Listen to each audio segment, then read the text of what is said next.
y a beaucoup de solutions industrielles que ceux qui font dans l'industrie vraie ont dès le départ décelé. Et c'est pour ça que le livre est un peu rare.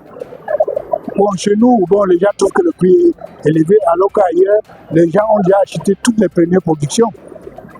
Or, le livre apporte dans le domaine de ces constructions nouvelles. Parce que, on peut dire, au temps des Romains, on a construit massivement. Mais quand on veut construire maintenant, pour aller plus loin des grands espaces et autres, on est obligé d'utiliser des structures minces. Donc les structures avec courbure, parce que ça permet d'aller très loin. Par exemple, si vous voulez faire un espace de près de 1000 mètres carrés sans poteau au milieu, vous êtes obligé de passer par les coques, dans les dômes, les stades. Et dans ça, les gens ont fait des théories depuis 1850. Et ces théories ont connu des essors différents, parfois des difficultés. Et on a amélioré ces théories en créant d'autres. Et on crée d'autres, et il y a eu le problème, on crée d'autres.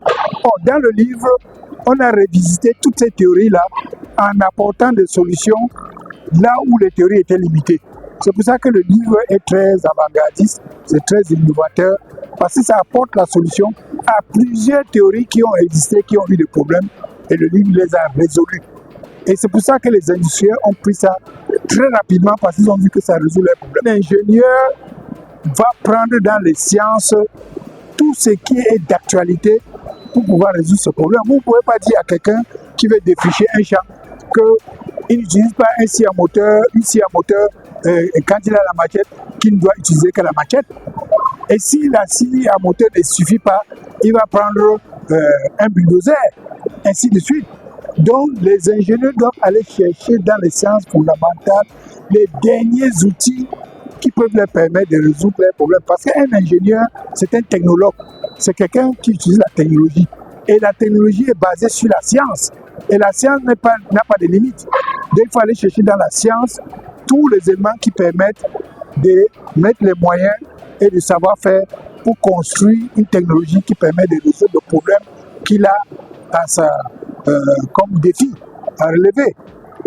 Et les ingénieurs qui travaillent à ce niveau, qui sont des ingénieurs scientifiques, ils trouvent tout de suite les solutions et le livre est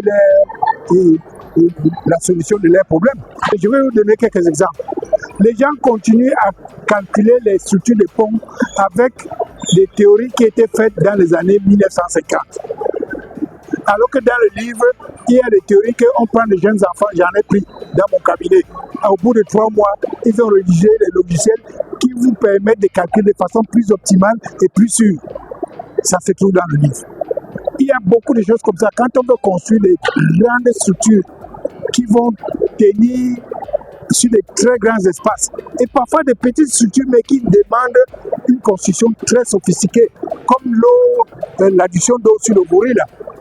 Vous ne pouvez pas imaginer ce qu'il faut savoir pour faire le calcul là. C'est dans mon livre. Donc, il suffit qu'ils prennent ça, ils pratiquent, ils savent faire ce que les Chinois ont fait sur le gorille.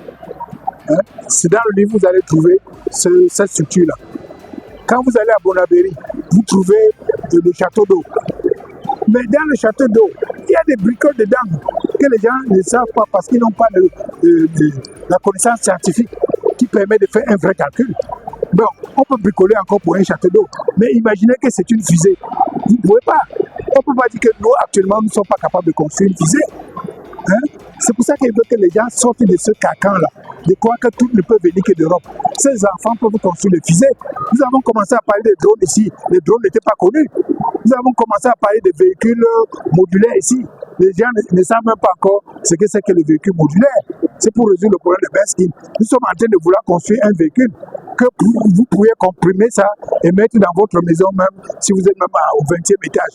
Quand vous descendez, vous déployez ça, vous êtes sur la route. Et ça fait l'effet comme une moto, mais avec plus de sécurité. Vous cognez, vous n'avez pas les chocs. Comme c'est de la haute science. Et pour tout ça, on utilise la mécanique, la physique, les mathématiques pour arriver à ça. On ne reste pas là, on bricole pour avoir des choses comme ça.